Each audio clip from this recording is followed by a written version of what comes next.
একা তওবা করতে থাকি যে কিয়ামতের দিন আল্লাহ আমাকে খাড়া করায় দেয় কিনা। আমি মসজিদে বসে বলতেছি, আমার এক জীবনের কাহিনী আমাকে অনেক কাঁদায়। কারো সামনে কাঁদায় না, একা একা কাঁদায়। যখনই আমার মনে ওঠে, আমার মনে হয় দিলের ভিতরে কে জানি আমাকে ছুরি দিয়ে মারতেছে।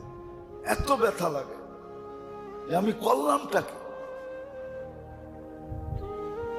যখন মানুষ জীবন কাটানোর সুযোগ না পায়, তখন দেখবেন বুড়া বুড়া মানুষ ক্যারাম বোর্ড খেলে।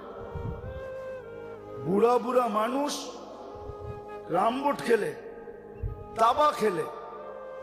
বুড়া বুড়া মানুষ তাসের পাতা নিয়ে খেলতেছে। আমি এরকম জামাতে এক জায়গায় গাছ করতে গেছি, তো যে দেখতেছি ছুটির দিন ছিল, সব বুড়া বুড়ারা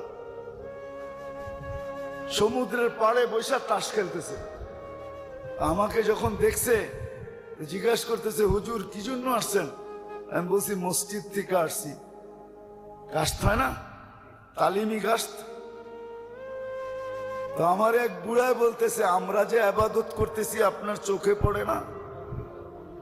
এই কথাটা আমাকে এখনো ব্যথা দেয়। সে তো বেঈমান হয়ে গেছে।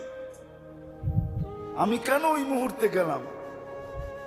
যদিও আমি নেকের নিয়তে গেছি, কিন্তু আমার যাওয়াটা ঠিক হয় না। কেন দেমাগ বিগড়ানো ছিল, সাদা দাড়ি একবারে।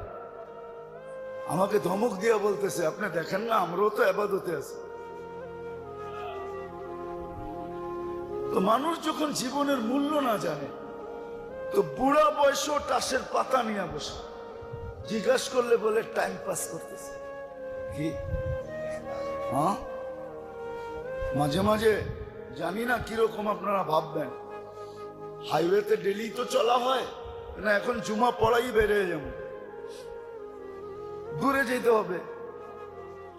রাস্তাঘাটে অনেক সময় যুবকদের বাইক চালানো দেখলে আমার মনে হয় ওরা মনে হয় দুনিয়ার থেকে বিরক্ত হয়ে গেছে, নাইলে এরকম চালায় কেন? ও মনে হয় দুনিয়ার থেকে বিরক্ত হয়ে গেছে। চালানোর স্টাইল দেখলে এমনে সেমনে কইরা ফুল স্পিরিটে যাইতেছে, সবাই কাইটা কুইটা ওভারটেক করতেছে। আমার মনে হয় দুনিয়ার থেকে বিরক্ত হয়ে গেছে। এই কারণেই তো বহুত মানুষ, বহুত যুবক দুনিয়া ওভারটেক করে আখেরাতে চলে যায়।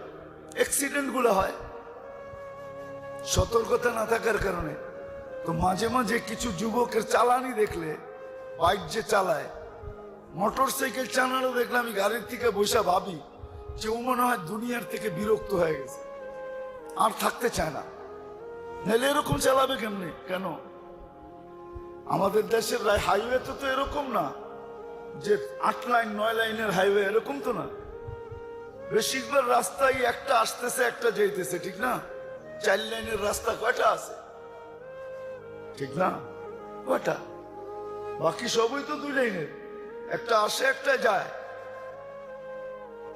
তো আসলে হলো জীবনের মূল্য যখন মানুষ না জানে, তখন ক্ষেত্র জানে না। আর ক্ষেত্র যখন না জানে, তো যেই বয়সে তসবিহ নিয়ে পড়া থাকার কথা, ওই বয়সে একটা তাস নিয়ে পড়া, ও লুডু নিয়ে পড়া থাকে। লুডু খেলে না, লুডু না কি বলে, ও লুডু খেলতেছে, ও দাবা খেলতেছে, যে দেখবেন ক্যারাম বোর্ড খেলতেছে। আর যদি কিছু নাই পায়, তো দুইজনে মিলা ইরান তুরানের কথা বলতেছে, দুইজনে মিলা গীবত করতেছে। অথচ উচিত ছিল তসবিহ নিয়ে পড়ে থাকা, হাতে তসবিহ নিয়ে থাকা, যে কখন মালাকুল মউত চলে আসে আমি যেন সাড়া দিলে তসবিহ নিয়েই দিতে পারি, আল্লাহ আল্লাহ করে দিতে পারি। বাবার বিষয় কিন্তু ধ্যান দিয়ে শুনলে বুঝে আসবে। আজকে আমরা জীবনের মূল্য জানি, সময়ের মূল্য আমাদের কাছে নাই। যদিও